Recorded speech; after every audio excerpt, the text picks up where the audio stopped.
Boy, I'm getting better at the old, and I've got my mic on this week. You just can't remember which way it's going. Yeah, you got your mic on this time. We noticed that.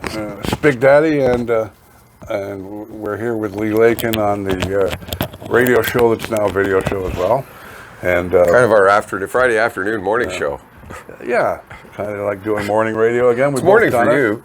Yeah, but you and I have been together for so long. People watching across the world might not know it, but at least, 12 years? At least. 13 years? Yeah. We've been doing... Our Facebook page says 8 or something, but we've been friends longer than that. Yeah. Well, we got upset with each other a few times and defriended each other because you should see us off camera. We'll fight like hell. But this guy's my brother. He knows that. So... welcome everyone to the show there, Mr. Lakin. Yes, yeah, right on. I love doing the air radio show because we were just talking off air that we do another video and this one is so vastly different from that one. Oh, yeah. We get to have a lot more fun with this one. The other one's a little bit more of a news story show. It's a community show. Yeah, it's a community-based show, but this one we love doing the trivia. This one, you can fart and get away with it. Exactly. I mean, just be yourself. Yeah, exactly. Let's get rid of the news headlines Right and we'll get off into the the top. rock and roll trivia, man, from Leah, who's not here because...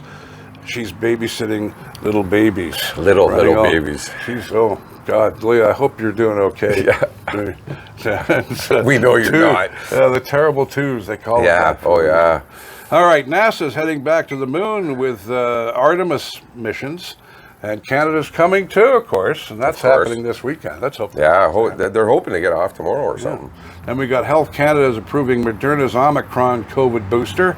780K doses arriving today, Friday, September the 2nd. My mom's birthday and your grandson's birthday. Yeah, big happy birthday, guys. And a late night filing of legal briefs outlining previously unknown allegations about the FBI raid on former U.S. President Donald Trump's Mar-a-Lago resort, exposed gaping holes in his version of the events, according to an expert. And this is hot news, man. They have something on him now. Well, he was stashing stuff in the magazines. I just take this into the toilet with me. I thought I'd missed Donald Trump when he left. I didn't like him, but I enjoyed his patter. Yeah. His patter, or whatever it is. And but then he never left. Yeah, he's still there. He's still there. And now supporters of Donald Trump's "Make America Great Again" agenda are a threat to democracy. That's according to old smoking Joe Biden. Yeah, and no big shocker there. Yeah, I'll let you take the headlines from All there. right, Canadian grocers keep raking in sky-high profits, but it's that equal greedflation that we think that's going on. That's a great new word to be putting out there. It's just ridiculous why our food's gone up when transport costs and transport fees have not gone up. Saskatoon RCMP investigating after a boy allegedly suffers a seizure during a Bible camp exorcism. What the hell is that all about? These Christians and Catholics and whatever just can't keep Bible camp and they're exercising keep people? their foot out of the shithole. Oh my God! Oh my God! Last Soviet leader Mikhail Gorbachev. This was news. I saw this the other day or yesterday. Who ended the Cold War, died at age 91. The one with the map on his head. Yeah, he had a birthmark here. Yeah, birthmark. That's right. Who was the one that got drunk and ate pizza in New York? Because he wanted to, in his underwear. Oh, it's Brezhnev. Yeah, that wasn't Gorbachev. But Gorbachev... he did a lot, man. He must be upset at the end of his life, seeing this go on. And absolutely. Staying on that, the Russian oil chief Maganov has died. He's fallen from his hospital window. Mm-hmm. Fallen or pushed? You know why? He didn't want to drink the tea. Yeah. My God, he's an evil man. I'm not saying that, you're innocent until proven guilty, but what a horrible person. Was he, this Putin guy is. Like Hitler's buddy there, what was his name? Mussolini. Yeah, well, that too. You know what happened to him. Zombie ice from Greenland will raise the sea level 27 millimeters, they figure. Centimeters. Or centimeters, sorry, in the next... That's going to make a huge difference. Because sea level changes now. Exactly. Your whole sea level thing changes. Well, your coastal towns, 27, it doesn't sound like a lot, but it's a lot. It's a lot. It's 27 centimeters is what. And when you have winter and summer thaws go through, high and low tides and stuff like that, that 27 centimeters also becomes double that when that starts going on. So yeah, just things crazy in that aspect of it. The global warming end of it. Canada announces $5 million in funding for support to Pakistan amid the flood disaster that's going on there. You see how deep that is? Yeah. They're warning people not to go right now. Why would you go in the first place? But yeah, it's just crazy. It just I watched some of it on the news, and I was just quite in shock how deep it was. Why would you go in the first place? Because it's like that. Why would you put yourself in that situation? Yeah. With the floods and everything. Unless you're getting paid. Yeah. Well, very well. Yeah. Trudeau calls for leaders to take united stance after free land confronted in Alberta. Canada's housing market appears to be cooling. Is this the right time to buy? And what do you think? No, I don't think so. No. It's it kills me when they say, "Oh, it's a buyer's market." Well, no. At the same time, you could say it's a seller's market. I feel sorry for the kids. Same here. The amount of money these kids would have to come up with for just a down payment is unrealistic. Even our generation, we didn't really get a good chance to buy a house. No. Either our parents did. Helped. Without their help, a lot of times we wouldn't have been able to. And I've owned things in the past, don't anymore. But the kids today are screwed. They really are. Yeah. They can't do anything. And finally, Bell Media news executives will be taking a leave after Lisa LaFlamme's departure. Yeah, and so he should. He's an asshole. That was just like the stupidest thing I've ever heard in a long time. Actually, just how did he get his job? I know how Lisa got hers. Yeah, exactly. She was working at CKWW in Windsor Radio. Small town, well, it's not small town. Windsor's a major market, but she's worked her way up to being one of the best newscasters in the world. Yeah, and to be treated like that. Just absolutely. I can't believe somebody like Global or somebody hasn't been banging on her door. Well, I think that they will, but I think that they're waiting for the smoke to. The smoke's still smoky out there, and you're right. I think in about 3 or 4 months you're going to see CBC or Global step up and say, "Hey," because her and Sandy Ronaldo are the two best female ones, huh? Yeah, Evelyn Mackel is the best radio. Yeah. News gal. Oh God, yeah. She's probably the best news gal in the world, Evelyn Mackel. There you go, Evie. There's your shot. Oh, one more shout out there, because this was an interesting story. Well, we both saw this one. Australian police find $140 million of cocaine inside a Bentley that was shipped right here from Canada. Right on, man. That's when you do news and stuff, it's 99.9% of it is stuff that's serious and sad, but you get the odd story like this that makes you smile. I mean, even you can do jokes about all kinds of stuff with that. Right? Like, that's a hell of a lot of cocaine. That's a lot of cocaine inside a Bentley. Yeah. Ooh, just can you imagine when they found that? They must have just gone nuts. Oh yeah, must have. Yeah, look what I found over here from Canada. It's just that Canadian stuff. It's no good. All right, this is when we start having fun. This is it. And we're perfect. We're 7 minutes in. Are we? 7 minutes. Great, actually. Stopwatch. Okay, so this is Leah's trivia, and she works very hard on putting on this show together. So this is what we look at. We call Leah's trivia. Elvis Presley apparently was a big Monty Python fan. His favorite film was The Holy Grail. It was actually in the video recorder when he died. Can you imagine that? He got up, he pressed pause and went up to the bathroom and died. Now you listen here. He's not the Messiah. He's a very naughty boy.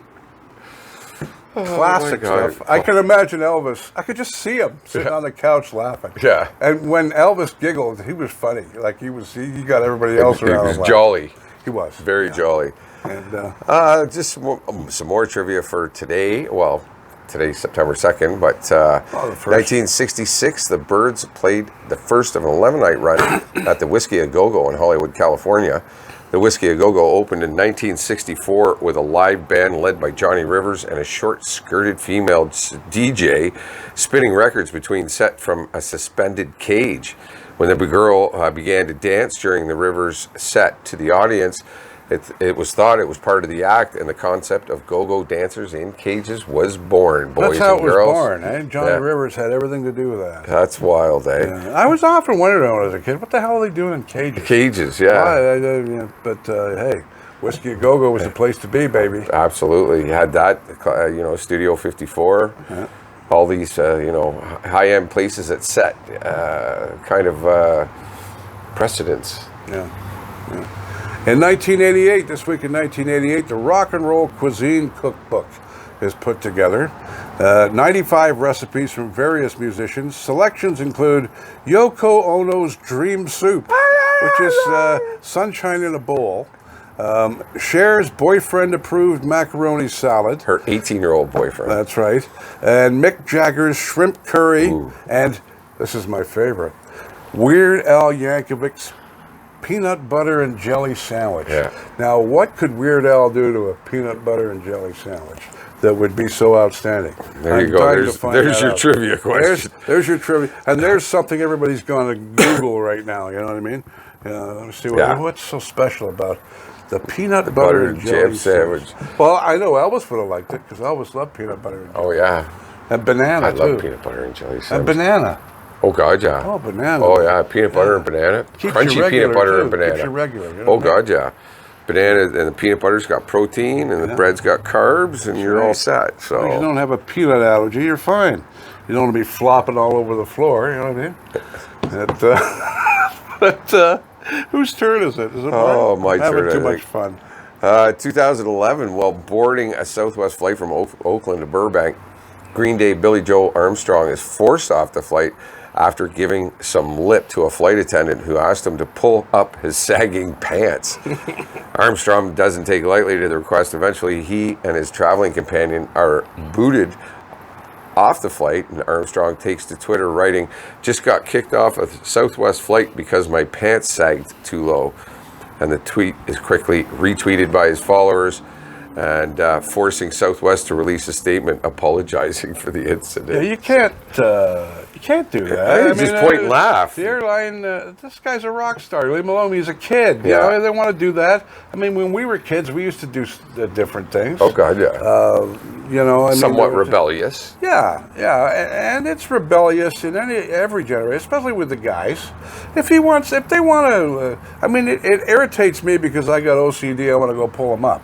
You know what I mean? Because that's what I mean. In my generation, it's not right, but it's their stuff, man. Let them do what they want. And if you like it, do it. If you like it even more, do it twice. You know, I don't care. But to throw the guy off of a plane, you know, I mean, and especially a rock star like him. Somebody got in some deep shit for that. Oh, I would imagine that when the guy who originally started the whole chain of events would have got fired for sure, because you can't. That's ridiculous. Yeah. Ridiculous. I don't blame him for getting pissed off either. I'd get pissed off. Can you imagine how many retweets he had? I bet you it went stupid crazy. Yeah. All right. So then we have Rolling Stones. Yeah, the Rolling Stones. At the height of their success in 1966, all members of the Rolling Stones bought new cars. Did you know that? Keith Richards bought a Bentley. Of course. Not with the cocaine, though. Yeah. And Bill Wyman, an MGB sports car. He wanted to be like James Bond. Well, he was a small guy. He'd fit in the thing. So great drummer, wasn't he? Oh, unreal. Brian Jones. He was guitar player, Bill Wyman. What am I talking about? You got Brian Jones in a Rolls Royce. And Mick Jagger, he bought an Aston Martin D86, which came complete with its own record player. Yes. Sorry. I bet you that sounded really good going down those cobblestone roads in England. How the hell would that work? You know what I mean? Like I say, I worked in radio years ago with a guy by the name of Jack Barr. Jack Barr Snack Bar, we call him. Because he was an old-time newscaster with a cigarette in the air and the whole thing, you know what I mean? Just an amazing guy. And he told me he worked at CJRN in Niagara Falls in the early 60s. And the building was attached to the railway. Like it was above, just under the rail. And every time a train went by, the record would skip. Oh, sorry. I'm just People listening to the station got to know the times of the train that day. Yeah. This week in 1968, Decca Records released what was been called the Rolling Stones' most political song, "Street Fighting Man," written after Mick Jagger attended a March in '68 anti-war rally at London's U.S. Embassy, during which mounted police attempted to control the crowd of 25,000. The single was kept out of the top 40 U.S. anyway, reaching number 48, because many radio stations refused to play it based on what was its perceived, kind of submersive. I didn't know that, actually. I didn't either. I didn't know that at all. And I wondered why that, because it's such a great rock and roll song. I wonder why it didn't chart that high, because it's not thought of when you think of Satisfaction. Yeah. Yeah. And, Definitely. And it's as good as those. It's just as good as those tunes as well. Yeah, probably better. Yeah. I mean, the Satisfaction is probably the greatest rock and roll song of all time. That's arguable, but it should have been I'm up. Sure, there's 100 people out there that would argue with you on that one. Oh, probably. It's always fun to argue. 1976, George Harrison is found guilty of subconscious plagiarism in a bizarre lawsuit that leaves songwriters baffled. A judge rules that George's 1970 song "My Sweet Lord" is musically similar to "He's So Fine," which is of course a 1963 hit for the girl group the Chiffons, and orders him to pay nearly $1.6 million in damages. If you listen to both, yeah.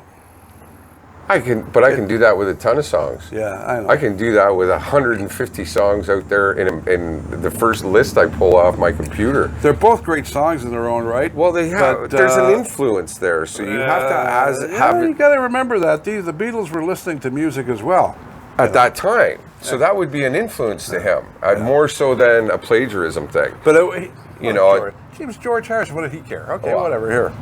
It's pocket change him, but it did kind of slap him in the face. 1976, $1.5 million is a lot of freaking money back then, as it was today. Today you'd be looking at, $10.5 million. Roll over and fart and make that in 2 minutes. Well, that too, right? But what I'm saying is it should never happen because it's George Harrison. Yeah. Whoever wrote that song for the Chiffons should have taken it as, oh wow, that's pretty cool. Well, yeah, and left it at that. Instead, they have to go with their You inspired this next great song. That's my opinion, anyway. That's how I look at it. All right, here's a wee tidbit. A dentist in Alberta bought a tooth at an auction that belonged to John Lennon back in 2011 for $32,000, and has sent it to the U.S. university to see if the scientists there can clone John Lennon, of course. The Red Deer-based dentist says that the investment is one of the best decisions of his life, and adds that if scientists can clone sheep and mammoths, surely they can clone people. It'll be a mark on my headstone that I had a hand in bringing back one of the greatest rock stars ever, he said. No, I don't think so. Yeah. But does he actually believe that it's going to bring back John Lennon? Well, when I saw that story, I was spitting out my coffee, I think, at that point. So, because I saw it in the morning. I think we're moving on down to 1969 now, because I think I put the story up there twice. Yes, I saw that. See, I'm giving away secrets, but it doesn't matter because this is loosey-goosey. Who cares? Who cares? It doesn't matter. You don't really care, do you? Just like to hear the trivia, because we love bringing you the trivia. I love reading this stuff. I love this part of the show. It is. It's the best part of the whole show. And like I said, a very different, vast format difference from our other ones, so we get to have more fun with this one. Yeah. The first day, it was 1969, and it's the first day of a 2-day of Isle of Wight festivals. Performers include Dylan, the Moody Blues, the Who, and this is the second Isle of Wight festival. And it goes on again next year, but doesn't return until 2002. So, old girlfriend of mine, Ronnie Young, she went to Isle of Wight, and she said it was an amazing experience. I bet. And there's a picture on the internet somewhere where there's a picture of her. She was a very beautiful, young, blonde-haired lady. Right. And she was only 18, 19 at the time. And so smoking hot. Yeah, smoking hot. She was, yeah. And Ronnie, if you're watching this, stop blushing. But we're still friends today. But she was at the Isle of Wight, and she was always saying, the highlight of my musical life was that. Yeah. It's incredible. Well, All the right, let's move on here. We have 1969, same day. Another year, same day. Yeah, the 3-day Texas Pop Festival took place featuring Janis Joplin, Led Zeppelin, Sam and Dave, Santana, Johnny Winter, Grand Funk Railroad, Delaney and Bonnie, Nas Spirit, B.B. King. Oh my God. Canned Heat in Chicago. Jesus. Do you know how many people were there? 120,000 people. You'd think there'd be more. Yeah. Well, You would. You really? Oh, you look at that. I mean, it's all headliners there. Yeah. All headliners. My God. B.B. King to top it off, too. Who I just adore. B.B. King. And Santana. I'd love to see Santana. Oh, yeah. Yeah. Amazing guitar player. 1989, Izzy Stradlin from Guns N' Roses was arrested for making a public disturbance on a U.S. air flight. Stradlin had urinated on the floor, verbally abused stewardesses, and smoked in the non-smoking section of the aircraft. What is it about rock stars that think they can get away with that shit? You know, that's just ridiculous. You know, peeing on it. What kind of an your idiot pants are you? half down, who gives a shit? But I mean, you don't start whipping your junk out and peeing all over the place. I love Guns N' Roses, don't get me wrong, but Izzy, you're an idiot for doing that. Yeah. Sorry, that's what... and wouldn't you say that? Oh, God, yeah. I would never even pop into my mind to do that. This is bizarre, actually. 1976, same year. Well, it's the same, but we're going through the week. With the week, right? yeah. At a concert in Santa Monica, California, Neil Young joins Firefall on stage, which is really cool. There's even some video of that, I do believe. And they're opening for Spirit. Right. A big Great band. Yeah. Wait till you hear this. When the headliners take the stage, Spirit's bass player asks Young to join them, but when he does, Spirit's frontman, Randy California, pushes him off the stage to the horror of his bandmates, who stop playing and leave. That's He crazy. pushed Neil Young off the stage. Why? Is that threatened by him, or was it jealousy? It had something to do with that, I would imagine. Had to have, man. But can you imagine? All his bandmates walked off. Yeah, they probably wanted to get a job with Neil. Yeah. Neil, can you give me I don't want to hang around with this. A paying gig? What else we got here? 77, prog rockers, Emerson, Lake, and Palmer. They knew how to tour. They had 63 roadies, including a karate instructor for drummer Carl Palmer and the band's own doctor.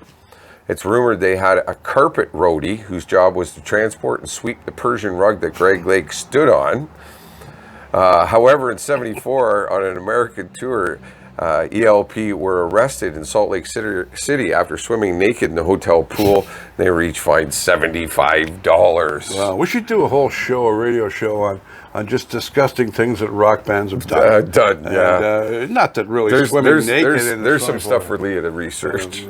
She finds all Not the that dirt. she needs anymore. Yeah, Leah gets all the dirt on all the rock stars. This is the show that tells you. This is a sad note.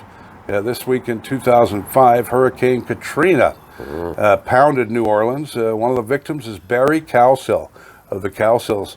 And you know, he actually died by drowning, 50 years old. And of course, the Cowsills had so many hits. They were like the Partridge Family. The Partridge Family originally came from the Cowsills. The idea of the Cowsills. The idea of it, makes sense. But they had so many hits, Rain Park, other things. But he actually died in that. And Fats Domino, at the age of 77, he survives after he's rescued from his home in the 9th Ward. I remember the pictures of Fats.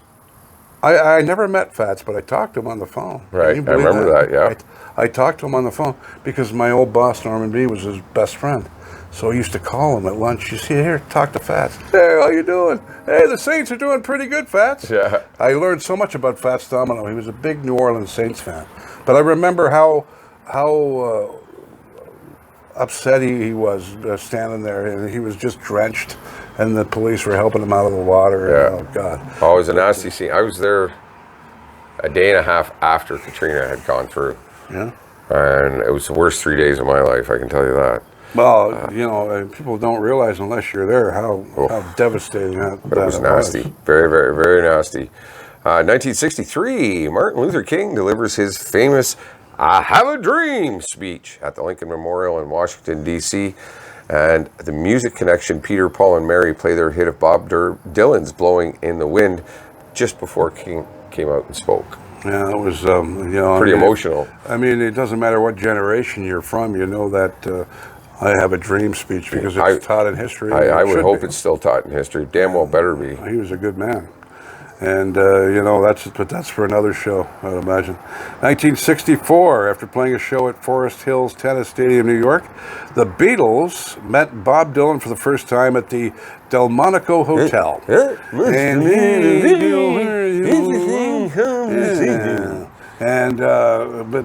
course, Bob, for the first time, I guess he didn't know that they didn't smoke weed, and he lit one up. And apparently, he was surprised that they'd never had marijuana before. Yeah. And he says Dylan is surprised they haven't tried it before, as he thought they sang "I Get High" in their song "I Want to Hold Your Hand" when it was really "I Can't Hide." So, but you would figure the Beatles being open to, and by that time they were fairly worldwide superstars. Oh God, yeah, 64. They would have smoked weed at some point. But then our generation's a different one. Well, and once they started coming to America more, they did. Well, you look at John Lennon started getting into it. Even in England, it was never prominent. No, like it was more prominent here in the Western, in the Western down the area. local pub, you know. Yeah. Yeah. Yeah. You know, it was very different. So, 1970, during a 4-week engagement at the International Hotel in Las Vegas, a security guard at the hotel received a phone call in which he was told Elvis Presley would be shot during his last show. The person demanded $50,000 to reveal the name of the potential killer, and later that day, a menu was found in Elvis's mail at the hotel on which Elvis's face was destroyed and a gun had been drawn pointing to his heart. The threats were taken very seriously.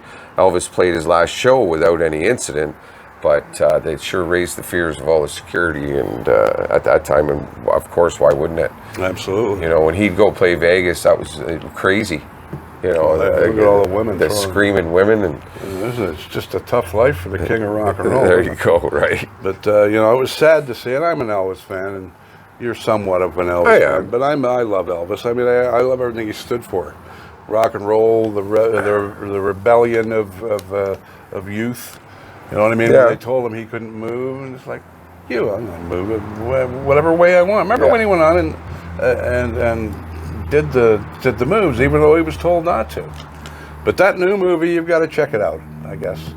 I thought I was a little disappointed in it. I haven't checked it out. But a lot of people are raving about it. So I've had 50-50 back and forth, yay and nay, back and forth. Like it's been very almost even. It's been interesting. Maybe it's the platform I watched it on, my Wonder Box. What do you call those things? The Androids. Android. Because the volume was so low and everything else was so high. Right. I mean, when they talk, it was like they're whispering. And maybe it might have been. I couldn't hear what they were saying. Sometimes I find it's just very badly recorded audio-wise. It probably is. I should give it another shot, shouldn't I? Because everybody's raving about it, but I couldn't hear what he was saying half the time. Yeah. And you're there with the buttons when something loud comes on. You have to turn it down. Yeah. And it's just I hate that with movies. Why can't they be like radio and just have everything peak at the same level? I love that. I was thinking that the other night. Just a crock of shit. Because the way we live here, I don't have to turn it down. Yeah. I'm so freaking loud out of this garage all the time that I don't turn my TV down. If it's loud when the explosions come on, so be it. Tough shit. All right, so we'll wrap it up with this one from 2004. Lou Rawls awarded an honorary doctorate from Ohio's Wilberforce University in recognition of his charity work with the United Negro College Fund and the lifelong service to the education of historically disadvantaged populations. And he, of course, passed away several years ago, but Lou Rawls was a great man, wonderful man. You'll never find another love like mine. And he was a real soul star in the 60s, too. Oh, big time. Yeah, he was. He had the moves, baby. He had the moves, and the voice was just unbelievable. It's like Barry White. Barry White, same thing. I put him in the same category. Barry Definitely. White was... the women loved Barry White. Yeah. You know, oh, gosh. I remember listening to Chum when I was a kid, and my mom would say, oh, Oh, yeah. He's on again, Cyril. Yeah. You know, I mean, we should be driving around. Oh, he's on again. We're going to shut up. Yeah. I loved it. All right, we have And radio happy birthday, stations. Mom. Happy birthday to my You got some names to read off. Of course, don't forget Don Cherry's on. I keep forgetting to mention Don. I mean, how can you forget to mention him? He's on our radio stations. We got Radio GTA 50s, 60s, 70s, and we have FM 108.ca as well. Yeah, and Radio GTA, and we have Halton Hills Online, our community radio station. I'd like to say hi to Bob Gilmore and his show, The Retro Playlist, on FM 108. You can hear him on the weekends. Jeff Dorset, who's an amazing British. He's interviewed just about everybody. He's Britain's answer to Norman B. He's interviewed everyone in England. Just incredible show. He does the 60s, 70s, and 80s on both of our stations. Rich Appel, the king of the spoonerisms. Yes. With he is. that thing with Rich Appel. Probably one of the best oldies shows in the world. Robert E. Sox, of course, he's on every Saturday night. Another great oldies show. And we have Walter, who does our Friday night, 11 p.m. Eastern on 108. He does the old school dance. Oh, right. Man. Yeah. And he just turns the lights down low and pretends we're back in 1973, and it's a high school dance. And Bell it's a great show. platforms. We've got John the Rock Doctor Karif. He does a blues show on both of our stations.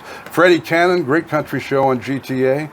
Jim Stevens, who reads Leah religiously, has our 6 o'clock happy hour on Sunday nights, where we just turn the world off and are absolutely ridiculously stupid and play great music. I love Jim Stevens. The world of radio has changed. Yeah, very much so. The landscape's changed very much so. And now you can get these shows all within our group and not have to surf all over. Do you know you can't hear Elvis or Chuck Berry on mainstream radio anymore? No, God, no. But we still play. We're still back there in the time, man. And we don't leave anything past 1979. We have a massive music library. And that's what radio's all about. I've worked at some of the best stations we've had here in Southern Ontario, the largest stations we've had. And our library is 10 times as big as theirs. Absolutely. And you know, the fact that the corporations who own radio stations now think that they want to insult their listeners by thinking they only want to hear the same 500 songs over and over again, go to online radio and listen to ours. Yeah, check it out. Take it in the car with you. You can Bluetooth now to your car. You know, it's that easy, and it's just a better way to go and better music. I have a buddy up in Labrador City, driving around listening to his show. It's what's his name? The Music Man, James Rogers, up in Labrador City, and he's driving around listening to himself. Hey, man, you can't get any cooler than that. You know Absolutely. I used to do it all the time. Labrador City too, eh? Rock and roll, rock and roll. All right, everybody. We've had a dynamite week.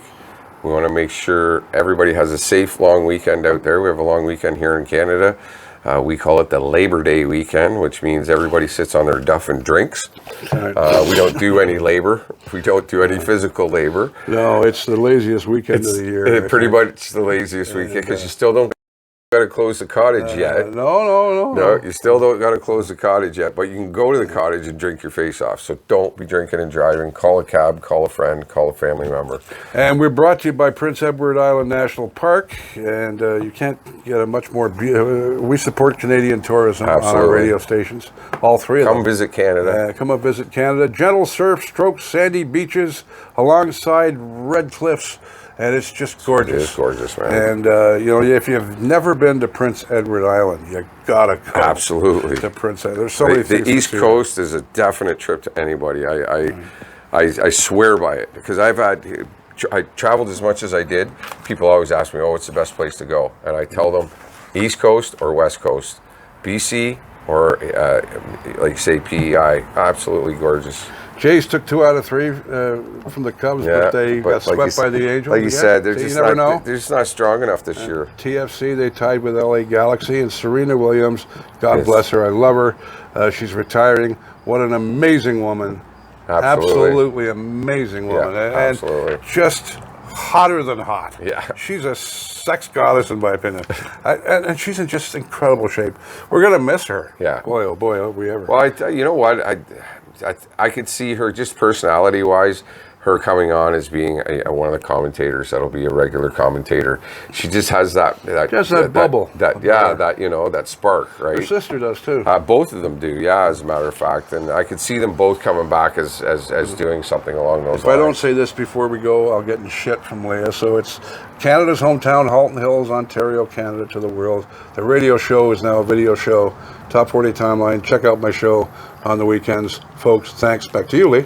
How'd you remember all that and you can't remember this? I can't remember that because I have no idea. It's registered in a certain part of my brain, man. That's what she's going to ask you.